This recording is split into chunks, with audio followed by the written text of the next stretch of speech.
Hola amigos and bienvenido a mi show. Welcome back to my show. And boy, have we got a great show for you guys today. Listen, you can watch and listen to me and all of the major podcast services. That's Apple, Spotify, and Amazon. But guys, in today's show, Arlette Amuni, is she getting taken advantage of? And her latest deal on Netflix with her Pop the Balloon show. Mum steals £50,000 from her daughter's inheritance. Ugh. Tinder is now testing a height filter as a new metric to filter out guys on their app. Bill Gates is to give most of his $200 billion fortune to Africa. And finally, the Diddy case makes me feel sick. Guys, that is the show. Thank you for joining for us today. I'm so happy to be back and being your host, Hezron, as always. It'd be amazing if you could hit the subscribe button down below and click like. That'd be great. Put a comment, your thoughts, your views. That'd be awesome. And additionally, we've got the Hezron Springer Clips channel as well. So if you go over there as well, we're actually getting more views on the Clips channel now than we're actually getting on the main channel, which was to be expected because I cut up all the clips and get the best parts, and some of them, quite a few of them now have actually taken off. So go and follow us there, like and subscribe, help out your boy. We are a new channel, so let's get the ball cracking. So first, Arlette Amuni. Wow, her show Pop the Balloon has taken off in a miraculous way. Absolutely fantastic how booming she is. That show's getting crazy views. Let's have a look here. Last one's got 1.4 million views. The one before 1.7, 2.4 million, 1.8 million, 2.1 million, 2.2, 1.7. Wow, this woman here, she's just killing the game. That is a lot of views for the exact same concept. I mean, we're on the 57th episode, which is just absolutely amazing. And she has created something absolutely beautiful for herself. And I'm absolutely proud of her for getting how she's gotten for her show. However, I was so excited to hear that she got a deal with Netflix. And honestly, guys, I was hoping to be seeing her hosting it. But when I found out that she wasn't hosting it, I was kind of disappointed. Because obviously, a big part of the show is the format, but of course, the way she hosts it is also amazing too. We like Arlette Amuni. So I said, you know what? Okay, cool. Netflix is trying out something different. Let me see. And then when I watched the first live episode, I'll be honest, guys, I did not enjoy it. I just did not think it was the same quality, the same kind of love and the same sort of vibe that Arlette did when she was doing it herself. It just didn't feel the same. And it's like, I know why Netflix didn't choose her, because they want to put a celebrity there instead and freshen it up, put a different face, rah, rah. But I think they're missing a crucial point here. It was cool because Arlette was in it. And I also don't think that the live concept works either. I like the edited version way better than the live, because with the live version, you have to wait for them to sweep the floor, which means that they have to do this backing thing around the corner and they talk about it. And it just doesn't, it's not the same vibe. I just don't like it. And with the kind of views that Arlette is raking in, honestly, she doesn't need anybody. But, however, I'll be honest, I'm happy for her that she's getting that money. And she would have better have got at least at a minimum, $1 million from Netflix. Otherwise, I'd be very disappointed in her. Because her show is worth a lot. She's created something very special and unique in the marketplace. And obviously, no one knows the exact specifics of the deals, but I hope that she got a good amount of money from. Because look, let's look at her total views here that she's getting every single day. Go to Arlette Amuni. Okay, let's copy and paste her tagline in here. Put it in Social Blade. Shout out Social Blade. And she, this month, in the last 30 days, she has gotten 16 million views. Phenomenal for a show. She's received 60k subscribers. Whew. In the last 30 days. Her channel is worth a lot. So let's say that she has a $10 CPM, which is right around average. Could be a bit higher, could be a bit low, but let's say $10 to make it, simple here. That could possibly mean she's bringing in $160,000 of AdSense revenue every single month. Could be less. Even if she's bringing $50,000 of AdSense revenue with a lower CPM, that is just phenomenal. So really and truly, Netflix better have had gotten her $5 million deal to have her name, because her name is worth so much. And sometimes when we're new to success, we undersell ourselves because everything's so exciting. And when we get that kind of big offer from a new company, it's like, oh my God, Netflix, jump. Obviously, I don't know what happened, but I'm just hoping that Arlette got a deal that was fair to her. And I am disappointed that she wasn't able to host the show. I love watching her host the show, and she's part of the reason why it's special. And I'm just sad that Netflix, in their typical corporate way, they didn't make her the host, which is just such a shame. I know she's the executive producer, but I'm sure she's the executive producer for the YouTube show too. So I hope she hasn't done something which locks her in for years of Netflix. And as her show gets more popular, she's going to be worth more and more and more. I don't see her failing anytime soon. She's created something very beautiful. And I also think she's making other franchises too. So she's got catch-up sessions. She's got exclusive interviews which she's doing. She's doing all sorts of other stuff. Netflix announcement here. Let's have a look here, the Netflix announcement. Hey y'all, welcome back to my channel. It's your host Arlette, and we are joined here today with my lovely husband. I mean, what a lovely family here. I mean, talk about black nuclear families. Like she's representing, like they're both, attractive people, well-dressed, well-groomed, and they're making it. Like you can see the smile in this guy's face, like, yeah, I got Netflix boys, like I've made it, like Ross. Like, you see a genuine happy face, that's Arlette right now. Yep. Obviously, you've all have been seeing, we have signed to produce Pop the Balloon on Netflix. We will be executive producers on the new Pop the Balloon live. Yes. This is amazing news. First things first, I want to thank our Lord and Savior Jesus Christ. Amen. For all the blessings. Yes. Every single blessing that we've received is from Him. He is the... Got to respect the hustle for giving thanks to those that they believe in, man. Big up. Way of life. Now, not a lot of you are wondering, so what happens to our YouTube version? I can assure you that everything will stay the same. The way that I produce the show, the way that my wife hosts the show. And this is where they did it so right. If they had made a deal where they had to stop producing on YouTube, that would have been an L. That's a fail. But these are two smart individuals, clearly. High IQ, smart, loving black family, loving black couple. I know they've got kids as well. I'm 99% sure. I mean, look at that. They're dressed so well. Now, it could be the YouTube money coming in nice for their dressing, but regardless, some people make loads of money, they still can't dress well, right? But these guys are dressed to win. And even the red lighting in the back, they're moving like me, like, you know what I'm saying? Maybe I'm copying these two boys, like, red lighting, like, nah, obviously I had this red lighting for a long time, so don't think I've been copying these boys here, but...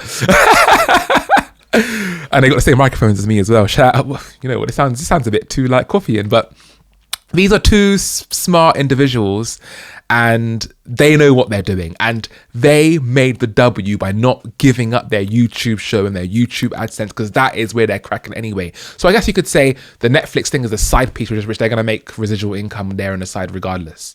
But even still, I just hope they found a deal that was good for them and that doesn't trap them in somehow, because we have these stories so often about musicians and rappers, singers getting record labels for the first time and they get a record deal, and next thing you know they're trapped in and then they don't own their masters, and they have to pay back this money back to the record label. Like, it's all amazing at first, but what does it really say in the fine contract? But you know what, I have faith in these two couples there, that they did a good deal which is going to nourish them for not only for now, but for generational wealth. I want to see you, lady and man, win. You're an amazing couple. You make something really great. And you make something which I'm hoping is going to make the culture even better. So well done to you two.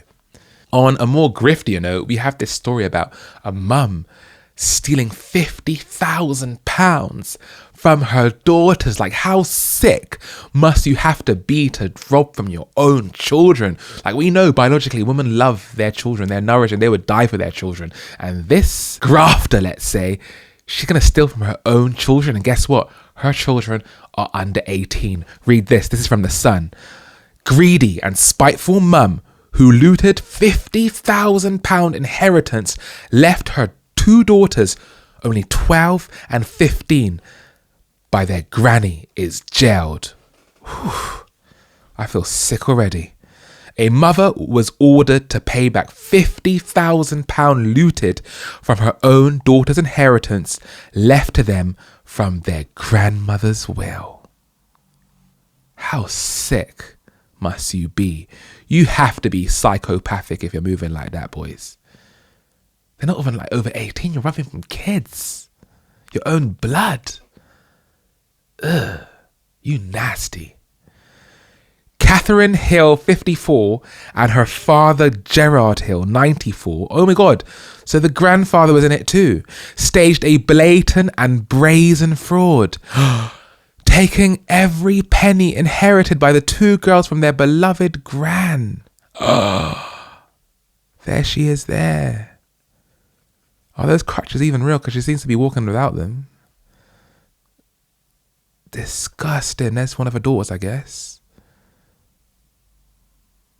Her and her sister realized the fraud when one of them tried to take money to buy a house. That's their deposit money gone.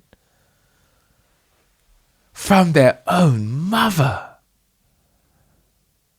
That's their grandmother, I guess. 94 years old. That's what she left behind for her last thing for her grandchildren. Like, oh, she's rolling in her grave, man. The sizable £50,000 inheritance was generously gifted for Gemma and Jessica Thomas by their grandmother Margaret Hill in a trust for their 25th birthday. Margaret died in 2013 and placed the money for the two girls in a trust when Jessica was 12 and Gemma was 15. Catherine and her father Gerald were trustees of the account, but drained it completely within just over a year while the girls were just children. Oh my God, this is so disgusting. Like, this is not what a normal mother doesn't do this. A normal mother dies for her kids. A normal mother starves for her kids. What she's doing is almost sociopathic. And the grandfather at 94, like, what's he going to do with that money? Like, you're almost dead. Like, how can you not put your grown grandchildren before you, especially when you don't need the money? Like, where are you going to go Ibiza and party with the money? Like, what are you going to do with it? Buy a nice car? For what? So sociopathic. And then to know as young girls that your own mother stole from you, that's just going to make your life so much harder. That's going to break you. That can break a person. Because life is so hard in this country. So many of us find it so hard to even start to buy one house on the property ladder. And they had that privilege, the girls, because their grandmother left that money for them. They would have been able to get into the property ladder and make a great life for themselves and hopefully start building generational wealth. But their own mother stripped that away from them. Their own mother. Imagine being abused like that and robbed by your own mum and presumably the person you lived with at the time. Disgusting. Nasty. A court heard that due to inflation, the sum stolen by their greedy and spiteful mother and grandfather was now worth in the region of £65,000. But their shameless mother and grandfather tried to lie their way out of it by claiming they posted cash in envelopes through the girls' letterbox. It's like, who does that? Come on. Like, if you're gonna lie, like, do a good lie. Like, who's gonna go out of their way to put money in envelopes when you could have just transferred the money to their account directly, which would have saved you time, would have had less risk, and you know that the money's been received. Like, there's no liars could be involved. So you're blatantly a liar. Like, who posts cash in envelopes? Only an idiot. Only a fraudster who wants to steal the money anyways. I mean, you kind of gave yourself away, love. Not that smart in the head, are you? Jesus. However, and thankfully, the Hills were found guilty and Catherine Hill jailed for 30 months and her father handed a 12-month suspended sentence. You know what? I am sick of these lenient sentences that we have in this country. Obviously, her robbing money is less of a crime than killing someone, but we're just too easy. 12 months is nothing, man. 30 months is nothing. And obviously you're going to get less than that anyway. And from what I know in this country, you actually get to leave earlier than your cell. Like, I think it's like you spend half a time of your jail sentence and you can go. This is nothing. That's a pat on the back. And because she's only 54, like, who cares if she can't get another job again? Probably on the dole, like, because that's the kind of mindset a person would have to do this. You're probably on the dole. She ain't working, you know. So she's gonna go back on the dole and just live normal. Like, do you know the amount of emotional damage she's now put on her kids? She's whacked in their head, man. Look, as much as I want to hate on these people, like, end of the day, she must have some sort of psychological difference in her head. She's not normal thinking. A mother would never do that to her kids. Like, maybe a lot of mothers would ask for some of that money, like, you know what I'm saying, too, and maybe guilt trip their kids by saying, you know what, I looked after you your whole entire life. But 99% of mothers, I'll tell you something right now, they would not rob that kind of money from their kids. Never. She's not a real mum. Something psychologically perverse in her head. That is the truth. The demons got to her. She's got a psychological perversion. Mothers don't do that. The court heard Catherine Hill had placed the money into an instant access Barclays everyday saver account despite being advised not to. I mean, it's so obvious. If you're going to be a fraudster, be an honourable fraudster and do it right. Like, pull it off. This is obvious. She and her father both had cards for their account within 12 months of opening it. Most of the £50,000 cash had been withdrawn through cash withdrawals. The fraud was only realised in 2018 when one of the girls asked for her money early so she could buy a house with her boyfriend. I mean, how crushing. How crushing to be in the know that you have this money there for you, probably 25 grand. They're probably going to split it half and half between the two sisters, right? And then you know that your life is starting off good. Like, you have a leg up compared to most people. Like, you have a way to win in this world. And then the gut-wrenching feeling when you realise the money's gone. I couldn't imagine that pain. Catherine Hill, the mother, was told she must pay £50,000 in 3 months or face 6 months prison in default. Mr. Hill, the grandfather, was ordered to pay £6,000 for his part in the fraud or face 3 months in prison. The court heard if neither of the Hills pay, they'll be jailed, but their debts would not be cleared. And this is what's so sad at the end of the day. Those kids will never get their money back, almost definitely. Next story of today. Tinder is testing a height filter as devastated users says it's for short men. And I would definitely agree with that. It's the go-to dating app for millions of people around the world. But Tinder has sparked controversy this week following the launch of its latest feature. The dating app has quietly started to test a height filter. Oh my God, this is crazy. This is over. Damn. Spotted within the premium discovery section of the Tinder settings, the tool allows users to specify the minimum and maximum heights for their matches. Nuts. Posting a screenshot to Reddit, user Extra Barrucada wrote, "Oh God, they add a height filter." Some users have opened the tool with open arms, with one asking, why is this a problem? If someone is liked a certain height, go for it. It also beats up the peeps who don't like your height. Yeah, but the problem is for short guys, that's most women, so it's a big peak still. However, others are less than impressed, with one skeptic tweeting, "It's over for short men. What are they gonna do now?" And look, there is the filter, guys. That is nuts. Look, obviously at the end of the day, it's a free country. Of course. They can Tinder couple whatever they want within it. As long as it's not breaking any laws. But there is a problem of dating apps, which is that on the men's side of things, the only winners are going to be good looking, tall men. That's it. Because looks are the only traits about a man that can be quickly identifiable on dating apps, okay? And the problem is that's superficial, because most of what makes a man great is his inner traits. So for a woman, she falls in love with the man's inners, his inner traits, his inner beliefs, the way he is, his personality, his core of a man. That's what a woman initially falls in love with. And then later, she falls in love with the looks, okay? Looks aren't that important for a woman for a long-term relationship. She falls in love with the brain and the heart first, and then it turns physical. That's the way to a woman's heart. But for a man, it's actually the opposite. Initially, a man will fall in love with the looks, the way the woman dresses, certain body frames a man likes, like a big beep or a big, you know what I'm saying to you?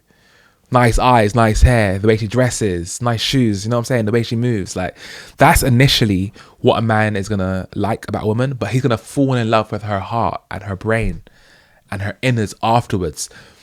It's the opposite direction for men. And that's why men struggle on dating apps, because 99% about what makes a man great cannot be displayed on the dating apps. If you're an ambitious man, but you're not so good looking and you're short, you're going to struggle. But then ironically, in the real world, you're going to do really, really well with women. I do terribly on the dating apps, like really bad. Like, I get the worst matches, like the kind of matches I would never even think about dating in real life. I'm sorry, like, no offense to you, some girls out there, but some girls, sorry, you're not my standard. Sorry, you just don't reach it, okay? But then in real life, I can go out tonight and I can pull, like, easy, okay? And the reason I don't get such good results on the dating app is because guess what? I'm a bold, short man, and I'm not that good looking. I'm decent, but I'm not like hot. And because women are just flicking through the dating apps, like ping, ping, ping, ping, ping, ping, ping, okay? They have the optionality to just fling me to the cross because I'm not as hot. Like, if you're on a dating app, maybe just get a guy with a full head of hair, a guy that's, you know, more good looking. I mean, why not? Okay? And a guy that's taller than me. You could tell that I'm short in photos, right? But in real life, I can show off all the traits which women love. Like, I can crack jokes, be confident, charming, flirt a little bit. I can dance with her, and I can show off all these great traits about me. I can show off my ambition, my confidence, my charisma, my moves. Like, I can put that on high in real life. But on these dating apps, I absolutely fail. And now that we have this height filter thing coming up with this, okay, it's going to be even harder for most men to get matches on Tinder and have a successful dating life. Because now they're going to go, beep, beep, beep, I want a 6-foot man. Now they're not even going to be able to see the man they don't even like. At least before they were able to even see us. So we had, you know, some semblance of a chance. But now it's like, yeah, I'm going to filter all you out, man, from the beginning. And like, I'm not going to see you to start with. 6 foot. I mean, what's next? Are they going to put like a money filter there too? Like, you know what I'm saying? Look, the dating apps are designed for women to win. Okay, most guys won't win on dating apps. The only men that will win on dating apps are men that are hot and good looking. Okay, if you don't reach that, you're not going to win. Okay, just don't even bother. Best to go out in real life, meet girls at the bar, meet girls at the library, meet girls in your networking events, meet girls in your everyday life. These apps aren't meant for you. They're for girls. They're for women. Most of you men out there will never win, including me. I will never win on Tinder. Never. Okay. And most of these girls on Tinder will never know what they're missing out on, because if you meet me in real life, babe, you'll fall in love. Trust me. Like, man's got the charm. You know what I'm saying to you? Man will take you out nice and it'll be one of the best dates you've ever been in your life. Trust me. Man knows what he's doing. Like, but on the dating apps, they will never be able to see that side of me. That charming, funny, witty, cool side of me. All they'll see is a short, bald-head guy. Don't really like him. 6 out of 10 in looks. I can get a 10 out of 10. And fair enough. But you're missing out. And so many other guys are missing out. And the problem is, we are allowing apps like this to still run. To tell you why. Because a lot of you guys are paying for Tinder Plus, or whatever it's called, Tinder Premium, rah, rah, rah. And you're not getting nothing out of it. You need to stop going on these dating apps. Boycott the dating apps. They're not made for you. You're never going to win. At least you're a 10 out of 10. If you're a 10 out of 10 guy, and you're good looking, charming, full head of hair, 6'2", use it, fair enough. You win, take them all, fine. But for all you guys out there, stop paying your money, stop going on there, stop downloading the app, just get off these dating apps. They're not made for people like us. It's only made for the top 1%. So we got some Twitter posts here saying, it's over for short men, what are they going to do now? With a crying emoji. Bro, who cares? Get yourself a girl who likes you, short king, they rock. Totally agreed. Or just meet a woman in person, also agree. Yeah, it sucks to be short, I guess, for dating, but at the same time, you probably got it much better than others too. Totally agreed. I 1000% wouldn't have met my wife if this filter existed. I'm short, 5'5", and definitely would have been filtered out immediately just by even a basic filter for 5'7", slightly below average height and over. Godspeed to my fellow shortlings. Glad to be out of it.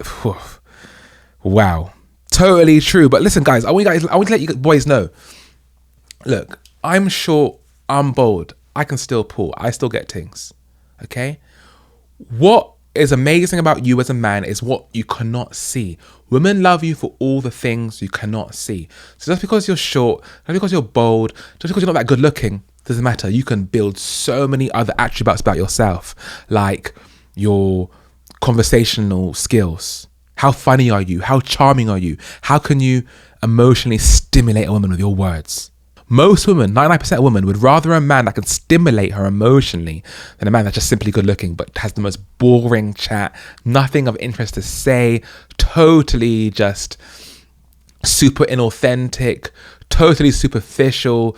Women love you for things they cannot see, and those things come from your heart and your brain. Okay? So don't even worry about these little stomach dating apps. Get the hell off of them. Delete them right now and find yourself a woman in real life. On to the next story. Bill Gates to give most of his $200 billion fortune to Africa. Look, I've always said, like, these multi-billionaires, cool. They earn their money legitimately. They're not in prison, rah, rah. You can't say jack about them. They can do whatever they want with their money. But on an ethical level, it gets to the point when you have so much money, what are you going to do with it to change the world, right? Because really and truly, if like $1 billion to live your whole life, you're living good. Like $1 billion is 1,000 million. Like let me do the maths on that. Like, sorry, like, because these billionaires are just, you need to really deep how much money they have. Okay, of course, not all of his money is liquid, but say you had $1 billion, so that's 2, 3, 4, 5, 6, and then 0, 0, 0. And then we divided that, okay, by living for, let's say, 80 years, okay? That is 12.5 million every single year from the day you're born until you're age 80. Imagine living on a 12.5 million salary your entire life. You're living good. You can fly private. You could probably afford to have a private jet. Yeah, definitely first class, but I'm sure you can afford to have a private jet with your own pilot and stuff. You can't afford a yacht at that level, so you're too broke. But you can afford to rent boats, like a yacht, like for a week or something every single year. You're living a great life. But listen, these guys like Elon Musk and Bill Gates, he has $200 billion fortune. $200 billion. Now, of course, all that money is not liquid, of course, but that's an indication of how much money these guys have. So it's like, at a certain level, it's like, you don't need all that money in it. The next question is, what are you going to do with it? You have to start giving back, just ethically, because you have just so much money that if you don't give back, even though it's a free world of capitalism, you're kind of a DH if you don't give back, because it's like, raw, like it's a free world, it's freedom of speech, I'm into that, but if you don't give back, something has to be morally wrong with you. Of course, you can give back to your kids and stuff as well. Like, say Bill's got 200 billion. This is what I would do. I would give 10 bill to each of my kids. So let's say I had 4 kids, that's 40 billion, okay? I would give another 20 billion and divide it around all my cousins, family, sisters, grandchildren, nieces, nephews, all of that, and my wider kind of network. And the rest are just given to charity. Given to charity, whether that I be building churches, I'll be helping out, I don't know, people in Africa going down there, building schools, building hospitals. What do I need the money for? At a certain level, it's like, I don't need this money. So let's find out what Bill Gates is planning to do with his money, because I'm quite interested, because let's see if this is BS or if this is the truth, mate. Microsoft founder Bill Gates say that the most of his $250 billion fortune will be spent on improving health and educational services in Africa over the next 20 years. The 69-year-old said that by unleashing human potential through health and education, every country in Africa should be on a path to prosperity. Interesting. Africa's definitely up and coming, guys. Africa has so much to offer. Like, Africa's just about to boom. Okay? What's going to happen is, in my humble opinion, China's going to boom first. They're going to take that crown from America and the West. So China's going to have it for a bit. And then my thought process is Africa's going to have it next, okay? Africa's the next continent to boom, okay? That's my, after China. That's my humble opinion. And that's why you see even the Chinese who are becoming very, very rich, they're investing loads of money into Africa, all over the place. Listen, I went to Ghana the other day with one of my clients to do some work. About 40 of us went down there to Ghana in 2023. Amazing, by the way. Ghana has literally been the best holiday of my life. Absolutely phenomenal, right? And for one of the days, we had to take a tour guide to go to this place called Almina Castle, which was the first slave trading castle in the whole of Africa. Absolutely amazing experience. I recommend anyone, especially if you're black, to go there and see what our ancestors went through. Phenomenal trip. But anyway, to get to this tour, we had to obviously hire a coach to get from the hotel all the way to this castle. It was about an hour and a half to 2 hour coach. And when the coach turned up, it had Chinese writing on it. It was a Chinese coach company. And I thought, what the hell are they doing down here? Like, this is crazy. I thought I'd find some sort of Ghanaian or even African company doing the tour guides, but no. And the first people that I saw in the hotel that we stayed at, and by the way, it was an amazing hotel. My client got me a suite because, of course, you know, she's dealing with Hezron, so she got me a nice suite. Oh, my suite even had a living room. Phenomenal. But anyway, the first people that I saw in that hotel when I woke up the next morning to go for breakfast was a group of about 10 Chinese people speaking in Mandarin Chinese, and they were all wearing nice suits, and they were there to do deals. Clearly, Africa is the next best place to be winning, and everyone wants a piece of the action because Africa's been put on a lower pedestal for way too long, but Africa's been ready to be blooming for a long time. Gates announced last month that he would give away 99% of his vast fortune by 2045, by when his foundation planned to end its operations. If this is true and this is legit, like, fair play to you, Bills. I know you've done a lot of charity with the Melinda and Gates Foundation, all that kind of thing, but to give away 99% of your wealth, like, I have to rate it. I recently made a commitment that my wealth will be given away over the next 20 years. The majority of that funding will be spent on helping you address challenges here in Africa. Mozambique's former First Lady, Gracia Machel, I hope I pronounced that right, welcomed his announcement, saying it came in front of a moment of crisis. Listen, Gates, if this is all true, I have to put respect on your name. Like, that is honourable of you, because a lot of philanthropists, a lot of rich people over human history haven't done that. Africa has, in my opinion, the highest potential to win. If you look at Ghana, Accra, Nigeria, Lagos, they're doing bits there, and you can see, if you read some stories about different places, Africa right now is popping off. There's private schools and stuff down there which all the rich are flocking to now, and these systems and stuff, and listen, Africa's ready to boom. So watch this space, subscribe to Hezitech, and I'll tell you what's happening next. Let's talk about the Sean Diddy Combs case. P. Diddy. And I'm going to get serious here now, guys, because I want to say something serious for you boys right now. Because what's happening here absolutely disgusts me. And as a people, black people, we win together and we lose together. That has to be said. And what's going on with P. Diddy and what he's done is absolutely disgusting. I want to get real with you guys now. I'm about to drop the mic now today, boys. Our forefathers used to be slaves. They were slaves. That's a fact. We can all agree that's a fact. Right now, I'm not talking about racism in the modern age. Right now, I'm not talking about equality and all these other things. And right now, I'm telling you the fact. The fact is that we all know for hundreds of years in America and in the West, black people were slaves. We were taken away from our homeland of Africa, and they turned us into slaves. Reports show that half of the people that got onto those slave boats died. And those that did came to Africa and they lived a crap life.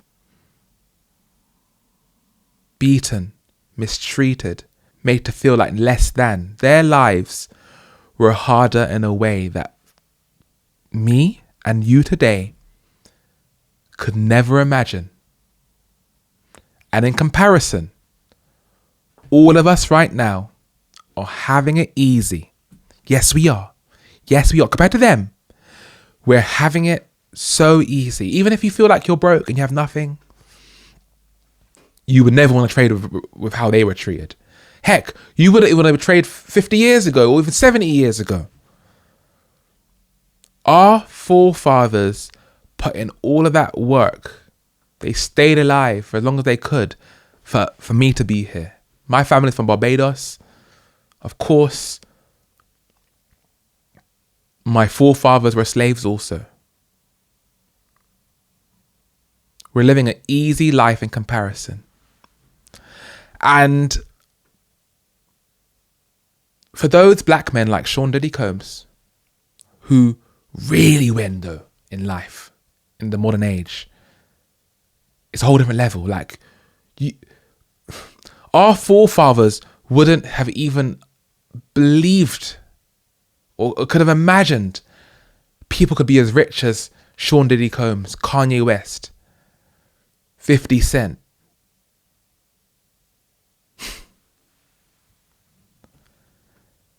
And then for you to get that kind of success, to be one of the few black people, even of today, to get to that level of success and then abuse it and take advantage of it, be perverse of it, manipulate our own people with it,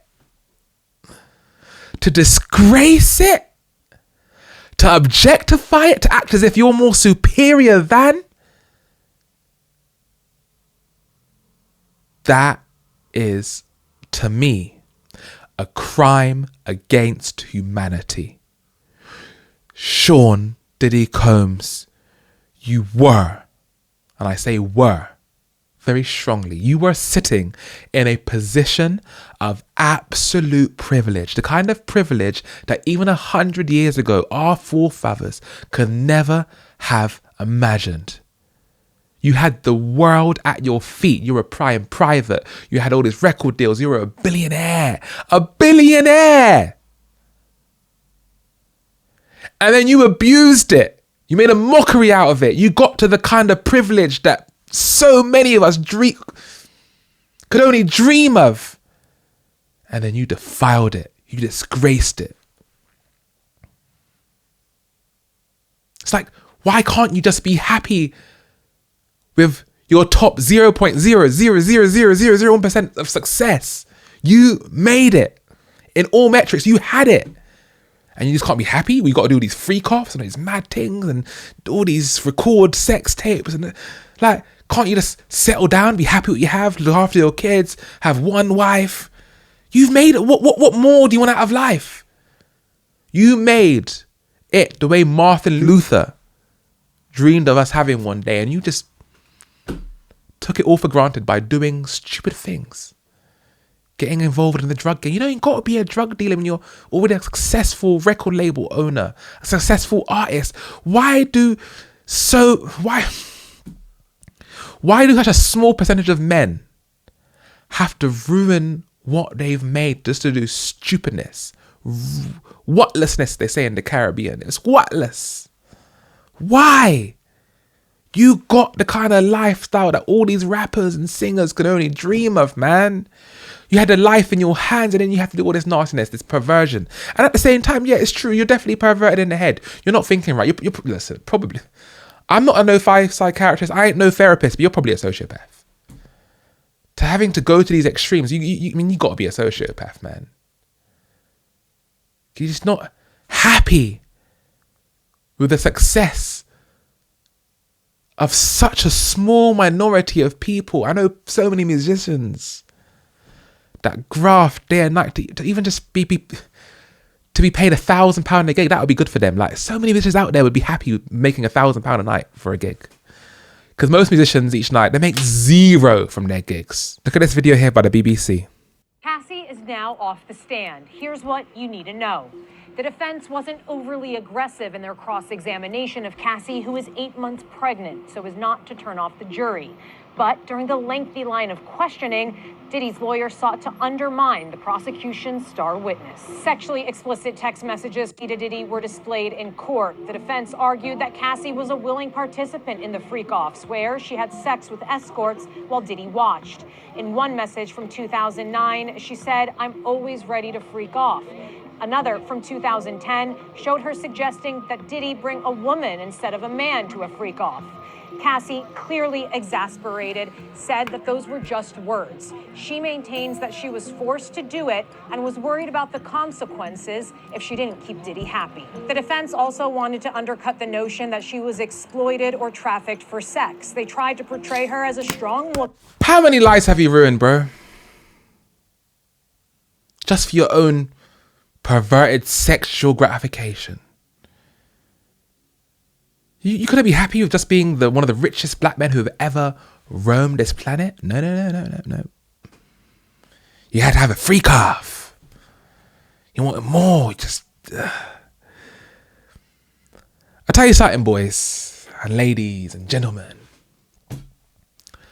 A man's need to become ambitious and successful is simultaneously his greatest asset, but also his greatest downfall.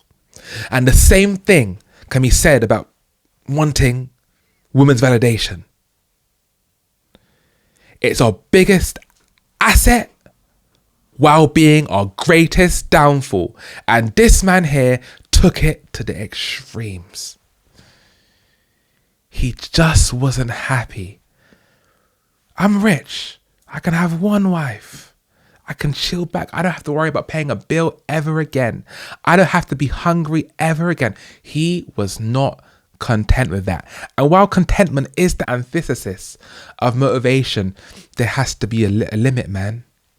There has to be a place where you say like, rah, I really have enough. Like me, like, I want to be successful. Like, don't get it wrong. You know what I'm saying? I want to be successful. I want to make more money than I'm making now. You get me? I want to have more success than I'm making now. I want to reach the charts. I want to, be in the newspapers for doing good for the world. You know what I'm saying to you? I want to hit those levels. Yeah, like Vibes Cartel. I want to be in a GQ magazine. Like, you know what I'm saying? If I could be like the most handsome guy of the UK in the Vogue magazine, I'd be like, I'll take it. Probably will never get there, but I would love to have more. You get me? But at the same time, though, if I died tomorrow, or even died at 80, having the same level of life that I have now, I won't be sad about it, man. I got a roof over my head. I do a job and I have a business which I love. I ain't making nowhere near the amount of someone like Diddy. But damn, I'm happy, man. I want to say content, but I'm content in the fact that if I never level up from here, I got a roof over my head. I get to eat whatever I want to eat. I go traveling at least once a year for the last couple of years. I was in America last year. I'm going Ireland this year. Before that, I was in Ghana. I was in Barbados, all paid for by my clients. Life's good. But people like Diddy, okay? There's no enough. And I keep saying to you boys, you need to be humble with it. Once you become that successful, you need to change your mindset, man.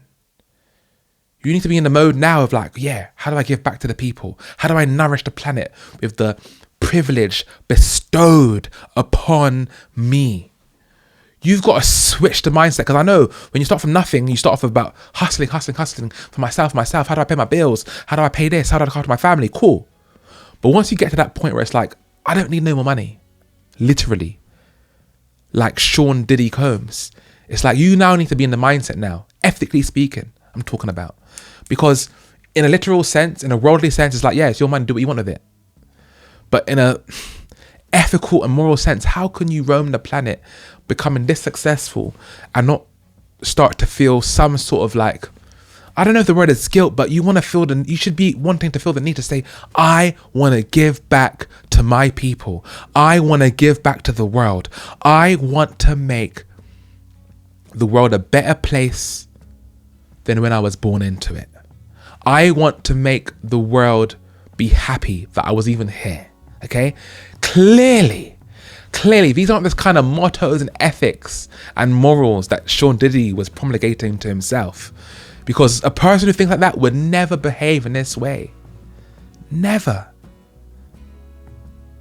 On Friday, Mrs. Ventura, Cassie Ventura, that did these freak-offs, addressed a $20 million payout he gave her after she filed a lawsuit.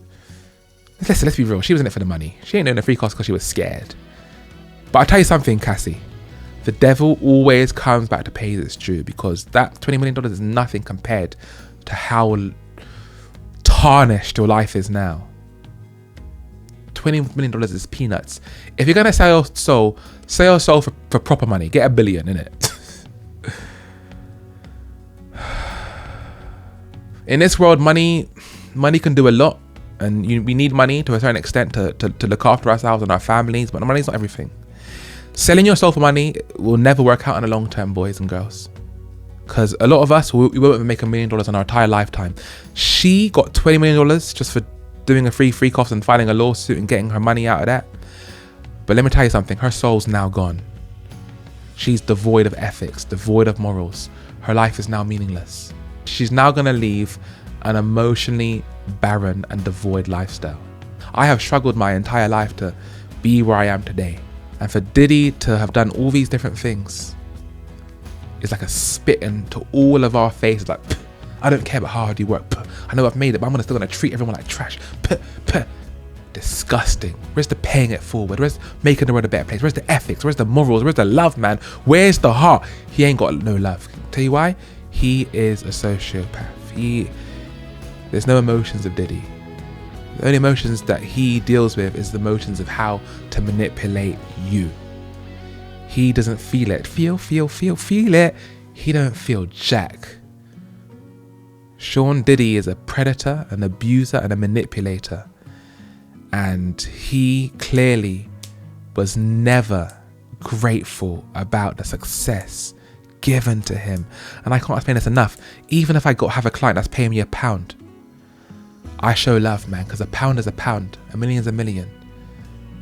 Everyone that's helped me to get to where I am today, I just show so much love to, because it's a team effort. But Sean, he was never, ever in it for that. Guys, I hope you had a great time listening to my show. Subscribe and like and watch my podcast on Amazon, Apple, and Spotify podcasts.